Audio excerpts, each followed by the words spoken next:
नमस्कार, मेरे चैनल में आपका बहुत बहुत स्वागत है। और आज इस वीडियो में हम ग्रेफाइटिस होम्योपैथिक दवा के मानसिक लक्षणों की चर्चा करेंगे। वीडियो को पूरा अवश्य देखें ताकि आप पूरी तरह से समझ पाएं। तो आइए समझते हैं। ग्रेफाइटिस मिनरल किंगडम की दवा है और काले शीशे से बनती है जिससे पेंसिलें बनाई जाती हैं। ग्रेफाइटिस की दो मुख्य भावनाएं हैं जो एक साथ मिश्रित होती है। पहला, छोटे से कारण से उत्तेजना और दूसरा, रोने से सुधार आना। ग्रेफाइटिस महिला छोटी सी चीज से उत्तेजित हो जाती है और छोटी चीजें उसके अंदर उथल पुथल पैदा कर सकती है। वह बेचैन और चिंतित रहती है, चिड़चिड़ी और निराश हो जाती है, बहुत भावुक हो जाती है। वह शांत नहीं रह सकती। ऐसा लगता है कि जीवित रहने के लिए उसे उत्साहित होना पड़ता है।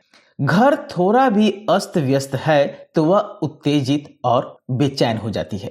ग्रेफाइटिस का रोगी डरपोक होता है और उसमें आत्मविश्वास की कमी होती है। वे कायर और हमेशा खुद पर शक करते हैं। वे सुस्त हैं और ध्यान केंद्रित नहीं कर सकते। वे तब बेचैन हो जाते हैं जब उन्हें एकाग्रता से सोचना पड़ता है। ये लोग एक सम्मेलन में घंटों बैठेंगे परंतु ध्यान केंद्रित करने में असमर्थ होंगे। वहीं बैठे बैठे ड्राइंग करेंगे या कुछ लिखते रहेंगे। यदि सम्मेलन के बारे में कुछ पूछा जाए तो वे घटनाओं को दोहराने में सक्षम हो सकते हैं लेकिन कोई सार नहीं होगा। वे योजना नहीं बना सकते हैं, अनुपस्थित दिमाग वाले और आसानी से भ्रमित हो जाते हैं। वे हमेशा किसी न किसी दुर्भाग्य की भावना से परेशान रहते हैं और छोटी सी परेशानी या समस्या उन्हें निराशा की ओर ले जा सकती है। छोटी छोटी चीज से आई उत्तेजना रोने से कम हो जाती है। रोना एक अभिव्यक्ति है और ग्रेफाइटिस रोगी अपनी भावनाओं को व्यक्त करने से काफी बेहतर महसूस करता है। रोने का यह स्वभाव पल्सेटिला जैसा लगता है लेकिन दोनों दवाएं बहुत अलग हैं। ग्रेफाइटिस उत्साहित, चिंतित, आशंकित, उदास और निराश होंगे लेकिन जैसे ही वह अपनी भावनाओं को व्यक्त करेंगे शांत और तनाव मुक्त हो जाएंगे। वे जब तक अपनी बात दूसरे के सामने रख नहीं दें या रो नहीं लें तब तक वे बेचैन रहेंगे। यह एक ट्यूनिंग फोर्क की तरह है जो एक मामूली झटके से कंपन करता रहता है और तभी आराम करता है जब यह कंपन किसी और चीज को प्रेषित होता है।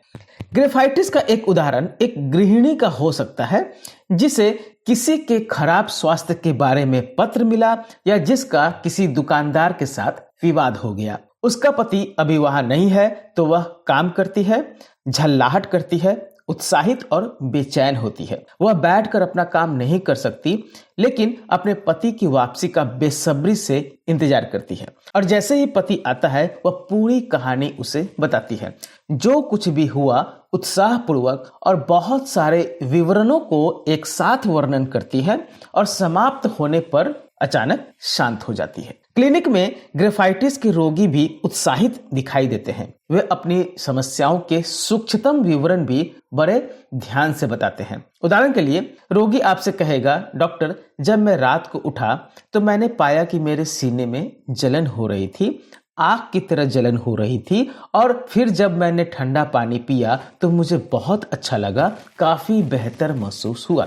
ऐसी छोटी छोटी बारीक सी बातों का वो विवरण करते हैं। उसके रोगी को रोने से, खुली हवा में जाने से, गर्म दूध पीने से, किसी को अपनी बातें बताने से राहत मिलती है। ध्यान रखिएगा कि यह बहुत ही डीप एक्टिंग रेमेडी है, गहराई तक काम करती है, इसलिए इसका अधिक डोज नहीं देना चाहिए। 30 CS में 1-2 डोज देकर हमेशा इंतजार करना चाहिए, खासकर स्किन मामले में। अगर स्किन की कोई समस्या है और आपको लगता है कि वह पेशेंट ग्रेफाइटिस का है तो आप बिल्कुल 30 पोटेंसी में 1-2 डोज या LM पोटेंसी का इस्तेमाल करें। ग्रेफाइटिस के रूब्रिक को देखेंगे तो समझेंगे कि छोटी छोटी बातों से बेचैन होता है, भविष्य को लेकर चिंता, ध्यान केंद्रित करने में कठिनाई, मानसिक परिश्रम से सुस्ती आना, रोने से लक्षणों में सुधार होता है और सर्दियों में त्वचा में दरारें आपको हमेशा दिखाई देंगी। इसका रोगी स्थूल काय अर्थात थोड़ा मोटा ताजा होता है, पीला, रक्तहीन चेहरा, कब्ज का शिकार और त्वचा के भिन्न भिन्न प्रकार के रोगों से पीड़ित होता है। उसे ठंड बहुत लगती है, मोटे होने की तरफ का झुकाव स्पष्ट दिखाई देता है। यह मोटापा स्वस्थ व्यक्ति के सुगठित मोटापे जैसा नहीं होता, परंतु शरीर को भिन्न भिन्न स्थानों में अस्वस्थ चर्बी का भर जाना, जो शरीर के पोषण की क्रिया के बिगड़ जाने से हुआ करता है। इस मोटापे की तुलना आप कैलकेरिया कार्ब से कर सकते हैं। दोनों में मोटापा है, दोनों शीत प्रधान है, परंतु कैलकेरिया कार्ब में सिर पर पसीना आता है और उसके पैर ठंडे रहते हैं। ग्रेफाइटिस में यह लक्षण बिल्कुल नहीं दिखता। उसके रोगी में त्वचा का रोग विशेष रूप से दिखाई पड़ता है। यद्यपि रोगी शीत प्रधान है तो भी बिस्तर की गर्मी और गर्म पानी या गर्म पेय से उसका रोग बढ़ता है। रोगी के व्यापक लक्षणों तथा अंग विशेष लक्षणों में इस प्रकार का विरोध कभी कभी पाया जाता है। मासिक धर्म के संबंध में ग्रेफाइटिस और कैलकेरिया की तुलना यह है कि ग्रेफाइटिस का मासिक धर्म थोड़ा और देर में और कैलकेरिया का अधिक और जल्दी होता है। यहाँ मैंने ग्रेफाइटिस होम्योपैथी दवा के मानसिक लक्षणों की पूरी तरह से चर्चा की है और मेरा विश्वास है कि आपको यह वीडियो काफी अच्छी लगी होगी, आपको समझ में आया होगा। तो मेरे चैनल को आप प्लीज सब्सक्राइब करें और वीडियो को लाइक करना ना भूलें। धन्यवाद।